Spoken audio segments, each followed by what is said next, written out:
بسم اللہ و باللہ و توکلت علی اللہ۔ قال اللہ تبارک و تعالی وعلیکم السلام فی سورۃ البقرہ آیت نمبر 72۔ سورۃ البقرہ آیت نمبر 72۔ بسم اللہ الرحمن الرحیم۔ وَإِذْ قَتَلْتُمْ نَفْسًا فَادَّارَأْتُمْ فِيهَا وَاللَّهُ مُخْرِجٌ مَا كُنْتُمْ تَكْتُمُونَ فَقُلْنَا اضْرِبُوهُ بِبَعْضِهَا كَذَلِكَ يُحْيِي اللَّهُ الْمَوْتَى وَيُرِيكُمْ آيَاتِهِ لَعَلَّكُمْ تَعْقِلُونَ ثم قست قلوبكم من بعد ذلك فهي كالحجارة أو أشد قسوة وإن من الحجارة لما يتفجر منه الأنهار وإن منها لما يشقق فيخرج منه الماء وإن منها لما يهبط من خشية الله وما الله بغافل عما تعملون۔ وعلیکم السلام۔ وما الله بغافل عما تعملون۔ صدق اللہ العظیم۔ یہ 2-3 آیات اس پچھلی شروع کی گئی بات کا حصہ ہے جو کہ بنو اسرائیل کے گائے کے حوالے سے ایک تاریخی حقیقت اور بنی اسرائیل کی سرشت کو بہت واضح انداز میں سامنے بیان کرنے کا ایک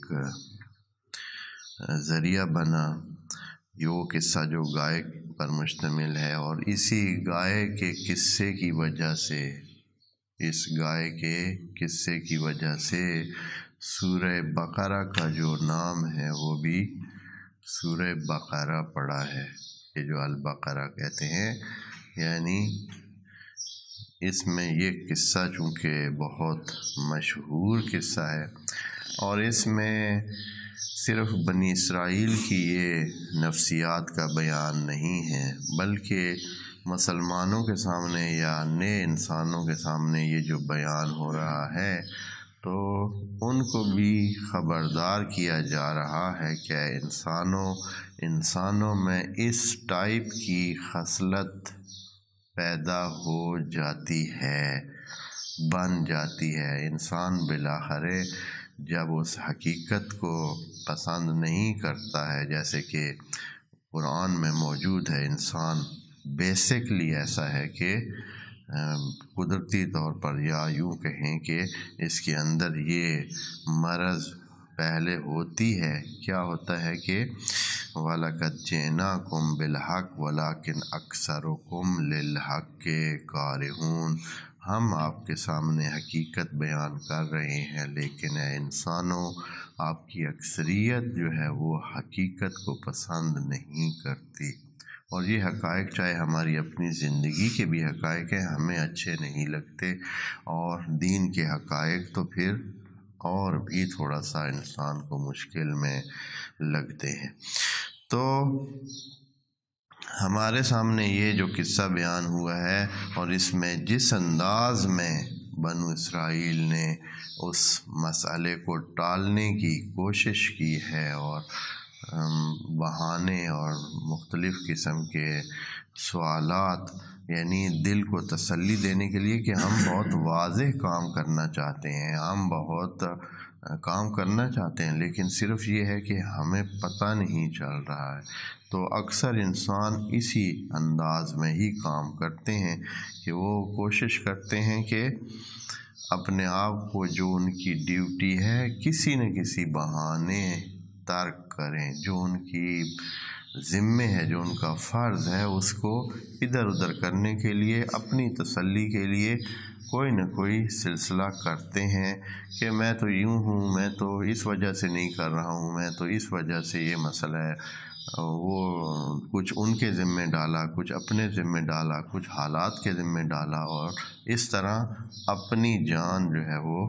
چھڑائے رکھنے کی کوشش کرتے ہیں۔ لیکن ان کو، جیسے کہ ان بنی اسرائیل کو بھی کہا گیا ہے کہ آپ غلط فہمی میں نہ رہیں۔ وہ آخر یہ آیت کا جو آخری حصہ ہم نے پڑھا ہے نا اس کا، وَمَا اللَّهُ بِغَافِلٍ عَمَّا تَعْمَلُونَ، کہ انسانوں، اللہ کبھی آپ کے کیے سے غافل نہیں ہے،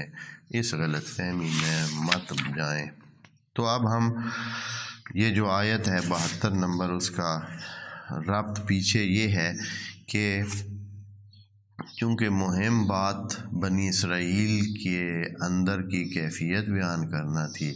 اس لیے وہ کیفیت پر مشتمل قصہ پہلے بیان کر دیا ہے،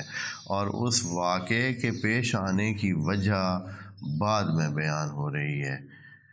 وجہ یہ تھی کہ وہ جیسے کل عرض کیا تھا قصے سے پہلے کہ کوئی شخص قتل ہو گیا تھا اس سوسائٹی میں، اس معاشرے میں، اس اجتماع میں، اور اس کے قاتل کا پتہ نہیں چل رہا تھا۔ تو بالآخر یقیناً لوگوں نے جناب موسیٰ سے چاہا ہوگا کہ اس کا پتہ چلانے کے لیے تدبیر بتائیں، تو انہوں نے اللہ کے حکم کے مطابق کہا کہ گائے ذبح کریں۔ پھر وہ ساری داستان پڑھی۔ اب اس کی جو وجہ تھی وہ اس آیت نمبر 72 میں، کہ یہ کیوں جو ہے ہم نے گائے کو ذبح کرنے کا حکم دیا۔ تو اس آیت میں یوں کہا ہے کہ یاد کریں وَإِذْ قَتَلْتُمْ نَفْسًا، جب آپ نے ایک شخص کو قتل کیا، نفساً، ایک نفس کو قتل کیا۔ اب یہ کیونکہ مہم نہیں ہے کہ وہ کون تھا، کیسے تھا، بہرحال ایک انسان قتل ہوا ہے، اور اس کے بعد پھر یہ بھی نہیں ہے کہ حقیقتاً آپ چاہیں کہ اس کے قاتل کو سزا دیں اور اس کا پتہ چلے۔ یقیناً پتہ کئیوں کو تھا، کتنوں کو یہ پتہ تھا کہ کون ہے قاتل، لیکن مان کوئی نہیں رہا تھا۔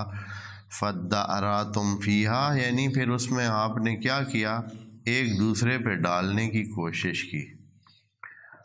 کہ یہ قاتل فلاں نے کیا ہے، فلاں لوگوں نے کیا ہے، انہوں نے کیا ہے، اور انہوں نے کہا ہے کہ انہوں نے کیا ہے، یعنی آپس میں وہ قتل کا جو ذمہ ہے ایک دوسرے پہ ڈالنا۔ یہ فَادَّارَأْتُمْ، صرف کے ماہر دوست باز بیٹھے ہیں تو جانتے ہیں یہ تداراتم سے اداراتم بن گیا ہے، جی، تداراتم سے باب تفاعل کا خاصہ ہے، اس کا قاعدہ ہے کہ اس کی تا الف میں تبدیل ہو جاتی ہے۔ تو یہ دارا سے اد، دارا سے جب باب تفاعل پہ جائیں گے تو تدارا یا تدارا تدارعن بنے گا، پھر تداراتم اس کا تیسرا صیغہ بنے گا، جی، اور پھر تیسرا نہیں بلکہ کتنا بنے گا جی، نواں صیغہ بنے گا، نواں صیغہ بنے گا اس کا، اور پھر اس کو تا کو الف میں تبدیل کریں گے تو اداراتم بن جائے گا۔ بہرحال تفصیل جو صرف میں دیکھنے چاہتے ہیں تو وہاں باب تفاعل کی خصوصیات میں دیکھ لیں کہ کیا اس میں تبدیلی آتی ہے۔ تو دارا سے یہ ہے، اور اس کا معنی ہے کہ اپنا دفاع کرنا یا دوسرے پہ ڈالنا، الزام لگانا۔ جو دفاع کرتا ہے وہی ہوتا ہے نا، الزام لگا کر دوسرے پر اپنا دفاع کر لیتا ہے، ایک قسم کا لازم معنی بھی اس کا ساتھ بیان ہوا ہے۔ تو فَادَّارَأْتُمْ فِيهَا، اس قصے میں آپ نے کیا کیا کہ اس میں آپ الزام تراشی پہ ایک دوسرے کے آگے، اور پھر وَاللَّهُ مُخْرِجٌ مَا كُنْتُمْ تَكْتُمُونَ، لیکن اللہ کا کام ہی یہ ہے کہ وہ کیا کرتا ہے، جو آپ چھپاتے ہیں اس کو سامنے لے آتا ہے۔ جو آپ چھپاتے ہیں، اس سے یہ بھی پتہ چلتا ہے کہ یہ لوگ اس کو چاہتے تھے کہ یہ قاتل چھپ جائے، یعنی ان کی وہ آگے بہانے خوری بھی شاید اس وجہ سے تھی۔ ایک تو اس وجہ سے بھی ہو سکتی ہے کہ یہ نہیں چاہتے تھے کہ یہ کام آگے بڑھے اس طرح، اور دوسرا یہ ہے کہ یہ شاید اس لیے بھی کہ یہ اپنے اوپر کسی یعنی اس کو چھپانا چاہتے تھے، جیسے اس آیت میں ہے واللہ مخرج ما کنتم تکتمون، جو آپ کتمان کرنا چاہ رہے تھے اللہ اس کو نکال کے رہے گا اور اس کو سامنے لے آئے گا۔ اچھا، پھر جب یہ کام کر لیا تو اب کیا کیا، طریقہ کار کیا تھا؟ اس گائے کو ذبح کرنے کے بعد اس میں سے کیسے اس کا پتہ چلانا تھا کہ قاتل کون ہے؟ طریقہ کار یہ تھا کہ فَقُلْنَا، کہا ہم نے، اضربوہ ببعضھا، کہ اس مقتول کو تو انہوں نے رکھا ہوا تھا، ابھی تک مقتول جو تھا وہ ابھی پڑا ہوا تھا، اس کی لاش پڑی تھی۔ اب گائے ذبح ہو گئی، گائے ذبح ہونے کے بعد کہا گیا کہ جناب موسیٰ کو بتایا گیا کہ اس گائے کا کچھ حصہ لے کر اس کو ٹچ کریں، مس کریں، اس کو لگائیں جو یہ مقتول ہے۔ اب اس کے لگانے سے فائدہ یہ ہوا، نتیجہ ہوا، اللہ کی حکمت اور اللہ کا کام، اور اس میں خصوصاً خدا کریم یہ بتا رہا ہے کہ یہ ہم نے باقاعدہ بطور آیت یعنی بطور معجزہ ان کے سامنے رکھنا تھا کہ آپ یہ نہ سمجھیں کہ آپ ہم سے دور ہیں، ہم کسی وقت بھی مرے ہوئے انسان کو بھی اس آسانی سے جو ہے وہ زندہ کر سکتے ہیں، جلا سکتے ہیں۔ کذالک یحیی اللہ الموتیٰ، اس طرح اللہ مرے ہوئوں کو زندہ کرتا ہے۔ اور یہاں آخر میں یہ بات بتائی کہ وَيُرِيكُمْ آيَاتِهِ، اور یہ دیکھ لیں کہ اللہ آپ کو اپنی آیات بار بار دکھا رہا ہے، اور اللہ کا چاہنا کیا ہے اس سے، کیوں بار بار انسانوں کو اور خصوصاً بنو اسرائیل کو یہ اتنی آیات اور اتنی بینات سامنے رکھ رہا ہے۔ وَيُرِيكُمْ آيَاتِهِ لَعَلَّكُمْ تَعْقِلُونَ، مقصد یہ ہے کہ انسانوں آپ عقل مند بنیں۔ عقل ہونا کافی نہیں ہے، تعقل بھی چاہیے۔ انسانوں کے پاس عقل کی قوت ہے، لیکن کتنے انسان ہیں جو اس قوت کو استعمال کرتے ہیں اور اس قوت کے ضمن میں اس کے ذریعے اپنا مستقبل جو ہے وہ اچھا بناتے ہیں۔ وَيُرِيكُمْ آيَاتِهِ لَعَلَّكُمْ تَعْقِلُونَ، کہ آپ عقل مند بن جائیں اور تعقل کریں اور اس پورے جہان اور گیتی کو دیکھ کر اپنے حقوق اور فرائض کا تعین کریں اور سمجھیں اور عمل کریں۔ اس کے بعد یہ بات یہاں ختم کر دی، بہت مختصر انداز میں اللہ نے اس ضمن میں گائے کے قصے کے بعد بہت ہی مختصر، یعنی یہ چیزیں جو بیان ہم نے کی ہیں ساری یہ تقریباً اس کے تاریخی حصص ہیں اور تاریخی زاویے ہیں جو مختلف جگہوں سے، اور خصوصاً خود تورات میں اس کا ذکر ہے اور دوسری کتابوں میں کہ یہ کیسے ہوا اور کس طرح یہ قصہ پیش آیا تھا۔ اب دوبارہ اس کے بعد بنو اسرائیل کے بارے میں ایک مجموعی صورتحال کو آیت نمبر 74 میں دوبارہ ذکر کیا جاتا ہے کہ اس کے بعد کیا ہوا۔ یہ لوگ وہاں سے چل کر آ کر اس قریہ میں زندگی انہوں نے شروع کر دی، اور مختلف حالات، ابھی جناب موسیٰ کا زمانہ تقریباً یہ آیت شو کر رہی ہے، بتا رہی ہے کہ اب جناب موسیٰ کا تقریباً آخری دور ہے، یا بس وہ اس دنیا سے چلے گئے ہیں، اور اس کے بعد یہ جو ہے نا پوری ان کی ایک جو طبیعت ہے بنو اسرائیل کی، اس کے بارے میں یہ آیت نمبر 74 بیان کر رہی ہے۔ فرما رہے ہیں کہ ثم قست قلوبکم، اس کے بعد آپ بنو اسرائیل لوگوں کے قلوب اور دل کیا ہو گئے، پتھریلے ہو گئے۔ یعنی اتنی آیات اور اتنی نشانیاں اللہ نے پیش کی جناب موسیٰ کے زمانے میں، یعنی ہم پیچھے پڑھ چکے ہیں، ایک ایک کر کے پڑھ چکے ہیں کہ کوئی بھی عقل مند انسان، کوئی بھی تھوڑا سا دل رکھنے والا انسان اب تک وہ موم ہو جا چکا ہوتا، اور وہ اس طرح خدا کے نظام میں اور اللہ تعالیٰ کی بتائی ہوئی باتوں میں اپنے آپ کو مٹا چکا ہوتا کہ وہ ذرا بھی کبھی نافرمانی کا سوچتا بھی نہیں، بلکہ وہ فانی ہو جاتا، یعنی جیسے ہم کہہ سکتے ہیں کہ وہ اپنی اس عرفان کی اس لیول پہ پہنچ جاتا کہ وہ بالکل کسی قسم کی اور سوچ رکھنے کا بنتا ہی نہیں تھا، جتنی ان کے ساتھ وہ آیات بینات کا برتاؤ کیا گیا بنی اسرائیل کے ساتھ۔ لیکن اللہ کا کہنا یہ ہے یہاں اس آیت میں کہ اس کے بعد کہ اتنی علامتیں آپ دیکھ چکے، پھر بھی آپ کے دل ذرا بھی اس سے متاثر نہیں ہوئے، بلکہ حقیقت کو جھٹلانے کی وجہ سے آپ کے دل کیا ہو گئے؟ مزید سخت ہو گئے، اور وہ پتھروں سے بھی زیادہ سخت ہو گئے کہ پتھروں کی بھی خصوصیات 3 بتاتے ہیں کہ یہ ہوتی ہیں جو آپ کے نرم دل، جو انسانوں کے دل پتھروں کی نسبت نرم ہوتے ہیں اور ان میں جان ہوتی ہے اور وہ جمادات میں شمار نہیں ہوتے ہیں، پھر بھی یہ ان سے زیادہ سخت ہیں کہ ان پہ ذرا بھی کوئی اچھی بات کا اور کام کی بات کا اور عقل کی بات کا اثر نہیں ہوتا ہے۔ آیت نمبر 74 میں کہہ رہے ہیں ثم قست قلوبکم، پھر سخت ہو گئے آپ کے دل۔ یہ یعنی ایک پورے زمانے کی بات ہے، صرف کسی ایک اسی دور کی بات نہیں ہے جب یہ قصے چل رہے تھے۔ آپ کو عرض کیا ہے کہ تقریباً ابھی جناب موسیٰ کے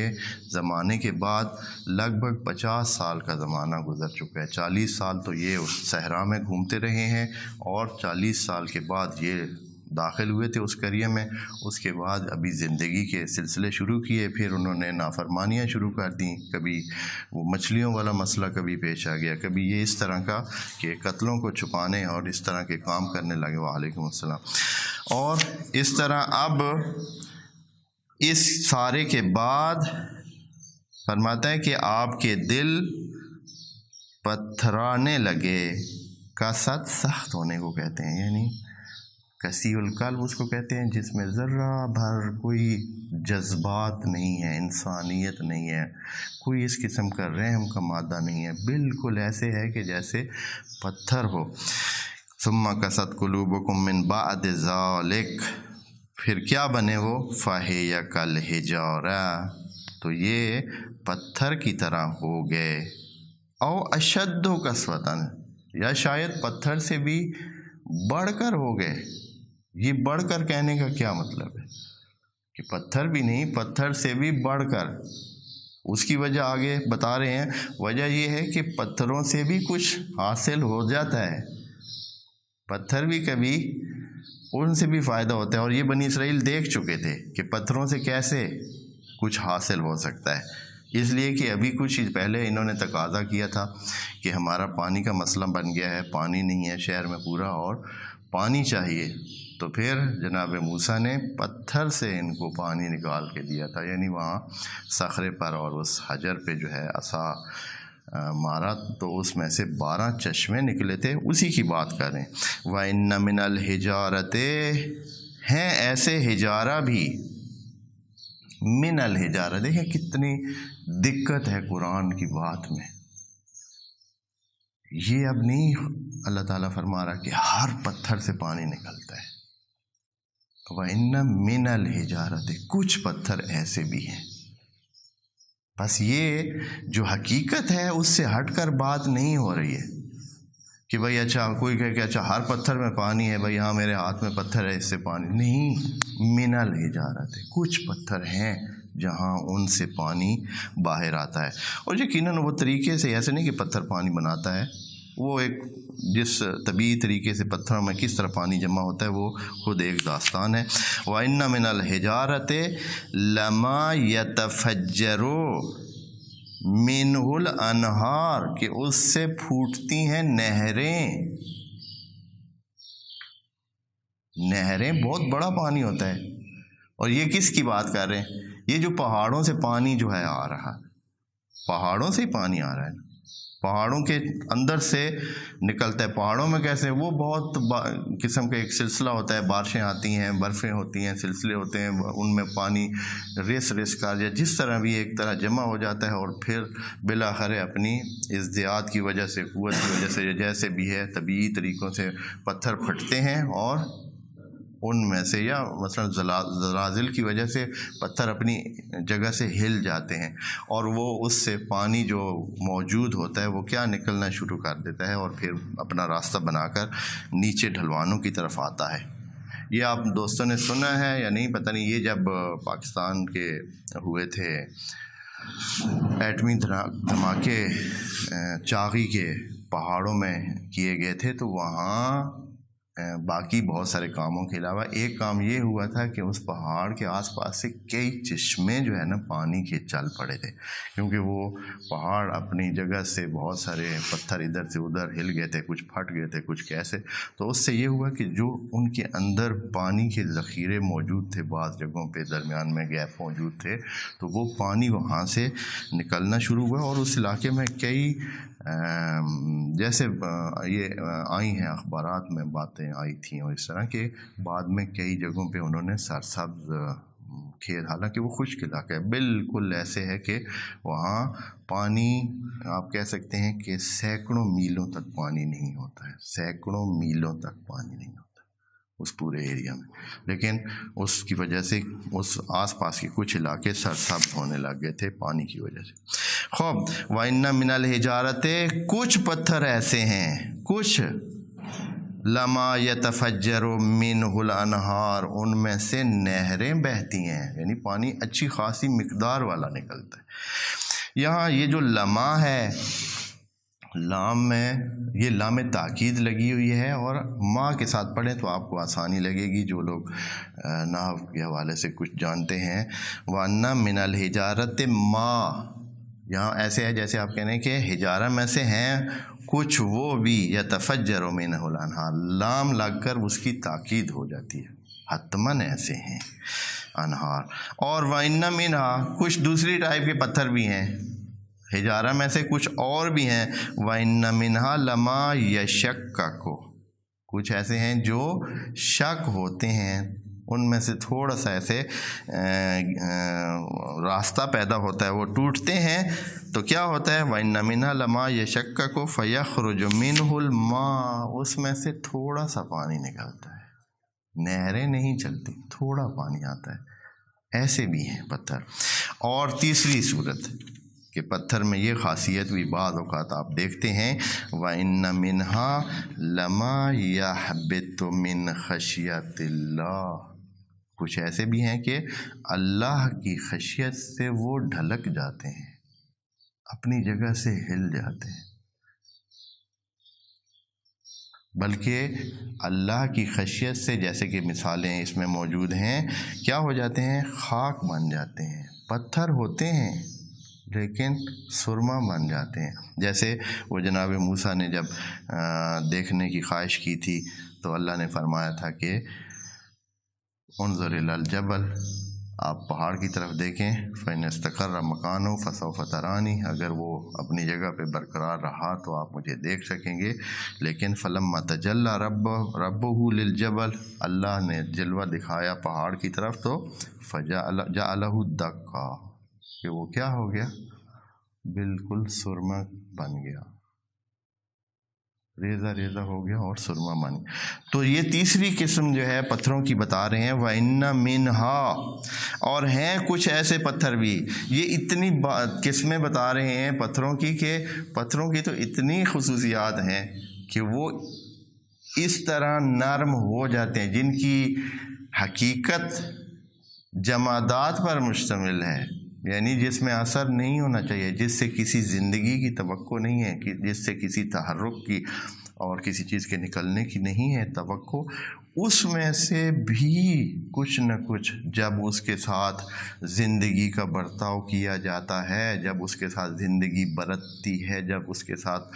دوسرے فطریات کا تعامل ہوتا ہے، تو اس میں سے بھی زندگی کا چانس بن جاتا ہے۔ یعنی غیر زندہ چیز زندگی کو اپنا لیتی ہے کہ اس کے ساتھ زندگی تعامل کر رہی ہے، لیکن اے انسانوں آپ کے دلوں کا، یہ بنو اسرائیل کو خصوصاً خطاب ہے کہ آپ کے دلوں کا کیا حال ہے کہ اتنے نرم رویوں کے بعد، اتنی آیات الہی کے بعد، اتنے جو آپ پر احسانات اور فضل کیے گئے، اس کے باوجود بھی ابھی تک آپ پھر وہی ربکا یعنی جب وہ بولتے ہیں جناب موسیٰ سے تو کہتے ہیں کہ ادع لنا ربکا، اپنے رب سے بولو کہ ہمارے لیے یہ کرے۔ ابھی تک وہ یہ بھی نہیں مان سکے کہ وہ ان کا بھی رب ہے۔ یہ بھی گائے کے قصے میں ہم نے اسی طرح پڑھا ہے، وہ اسی طرح بولتے رہے کہ ادع لنا ربکا، ہمارے لیے اپنے رب سے یہ تقاضا کرو کہ وہ یہ کرے۔ جیسے اس کا ایسے لگتا ہے کہ یہ تو بالکل ہی ناآشنا ہے، جیسے کہ ان کے ساتھ تو کوئی احسان نہیں ہوا، ان پر تو کوئی فضل نہیں ہوا۔ اور یہ سب کس وجہ سے؟ اتنا تکبر ان کے ذہن میں بھرا ہوا تھا،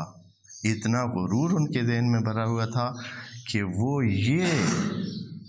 ذہن میں لے کے ابھی تک بھی پھر رہے تھے کہ ہم خاص لوگ ہیں اور ہم جناب ابراہیم کی اولاد میں سے ہیں، ہم سادات ہیں، ہم سردار ہیں، ہم سب کچھ ہیں، اور ہم ہی ہیں جو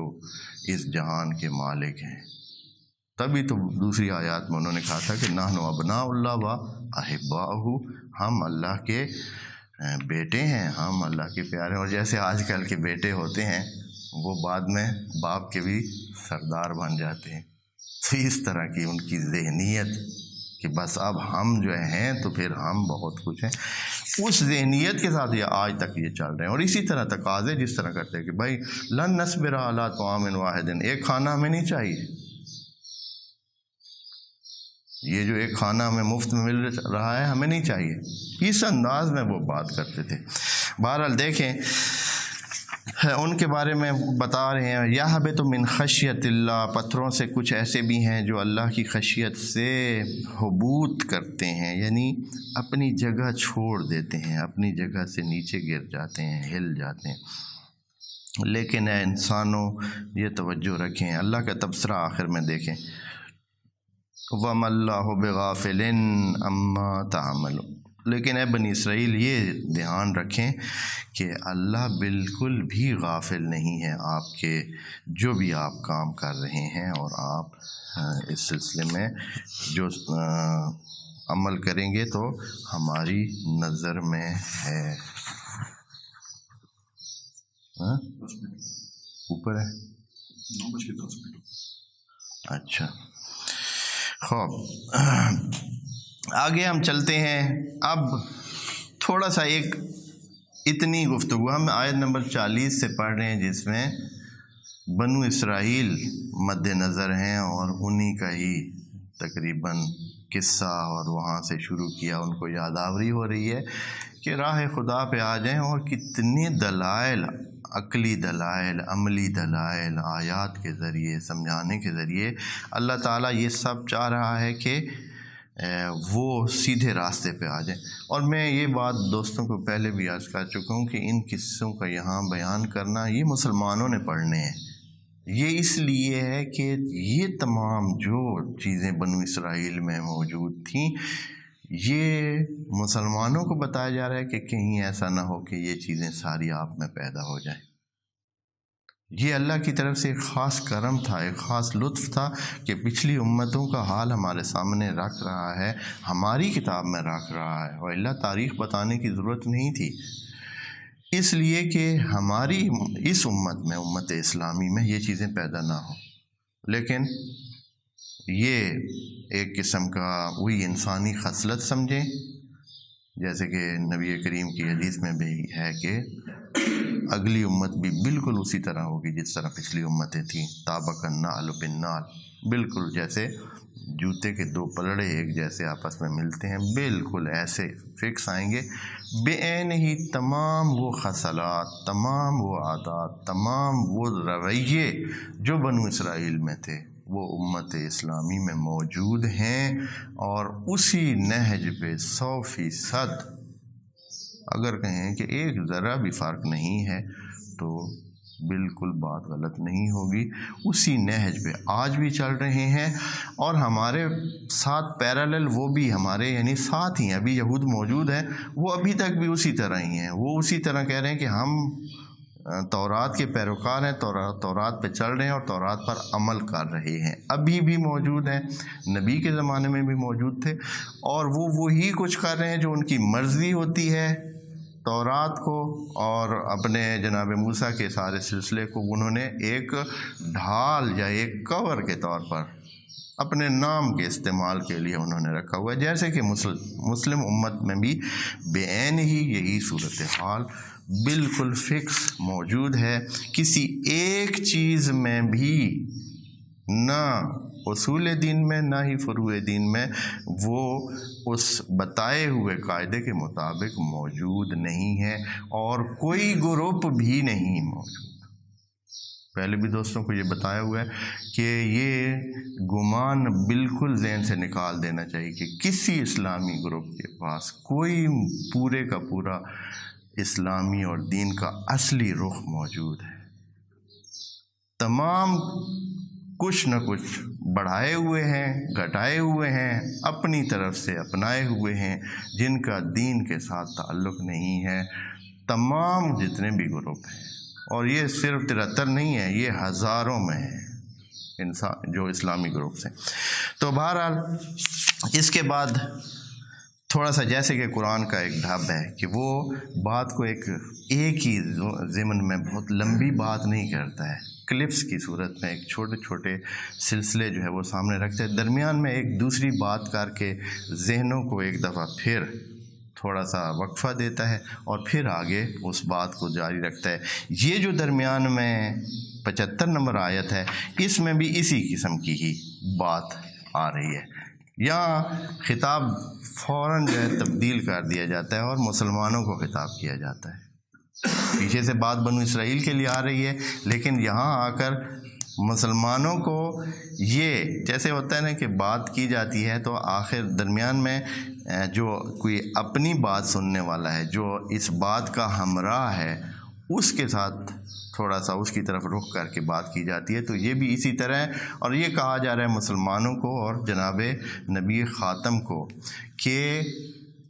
آپ یہ توقع نہ رکھیں کہ یہ لوگ آپ کے دین پہ آ جائیں گے، آپ کی بات مان لیں گے، جب کہ یہ حالات ہیں ان کے، یہ جو پیچھے ہم بیان کر چکے ہیں. تو بالکل بھی یہ توقع اور یہ طمع نہ رکھیں. دیکھیں کہتے ہیں آیت نمبر 75 میں افتطمعون، آپ یہ توقع رکھ کے بیٹھے ہیں کہ ان یؤمنوا لکم، کہ یہ بنی اسرائیل جو اس طرح ہیں، جن کے دل اب تقریباً پکے ہو گئے اور اب انہوں نے تبدیل بھی نہیں ہونا ہے اور ہو بھی نہیں رہے ہیں، ان یؤمنوا لکم، کہ یہ ایمان لے آئیں گے اور آپ کی بات مان لیں گے، آپ پر ٹرسٹ کریں گے. یہاں ایمان کا مطلب ٹرسٹ ہے کسی پر. ویسے بھی خود ایمان کا مطلب بھی ٹرسٹ ہوتا ہے، کسی پر اعتماد کرنا، کسی کو ماننا، کسی کی بات ماننا، یہ ایمان ہوتا ہے. تو یہ کہ بھئی اے مسلمانوں، آپ یہ توقع رکھ کے بیٹھے ہیں کہ ان یؤمنوا لکم، کہ یہ مومن ہو جائیں گے. وَقَدْ كَانَ فَرِيقٌ مِّنْهُمْ يَسْمَعُونَ كَلَامَ اللَّهِ، جبکہ انہی میں سے ایک ایسا گروپ بھی ہے جو اللہ کی کلام سنتا ہے. یعنی کہ ان کے کانوں تک بات پہنچی نہیں ہے، قرآن کی بات ہو رہی ہے. اس زمانے میں قرآن سنتے تھے، سنایا جاتا تھا، جب نازل ہوتا تو جو حصے نازل ہوتے تھے جن کو پتہ ہوتا تھا وہ دوسروں کو سناتے تھے کہ یہ کلام نازل ہوا ہے، یہ بات آئی ہے، یہ نبی کے پاس آج یہ آیت آئی ہے یا یہ حصہ آیا ہے. تو وہ سنتے تھے.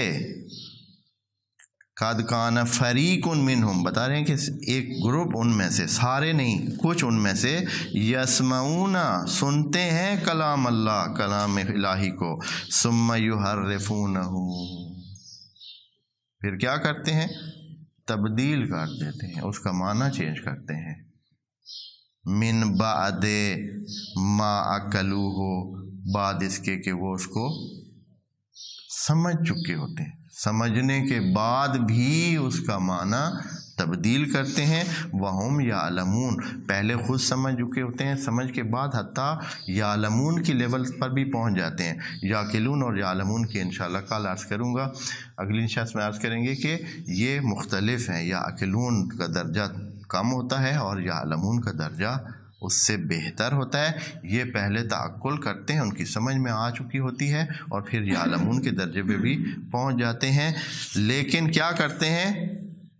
یہ اس کو قبول نہیں کرتے اور اس کو تحریف کرتے ہیں۔ اب یہ تحریف کون سی ہے؟ خود تحریف ایک باب ہے جو انشاءاللہ کل اس بارے میں تھوڑا سا عرض کریں گے، اور اگلی آیت کو انشاءاللہ ذرا تفصیل آئے گی اس میں، اس لیے اگلے سیشن پہ رکھتے ہیں اور انشاءاللہ عرض کریں گے۔ والسلام علیکم ورحمۃ اللہ وبرکاتہ۔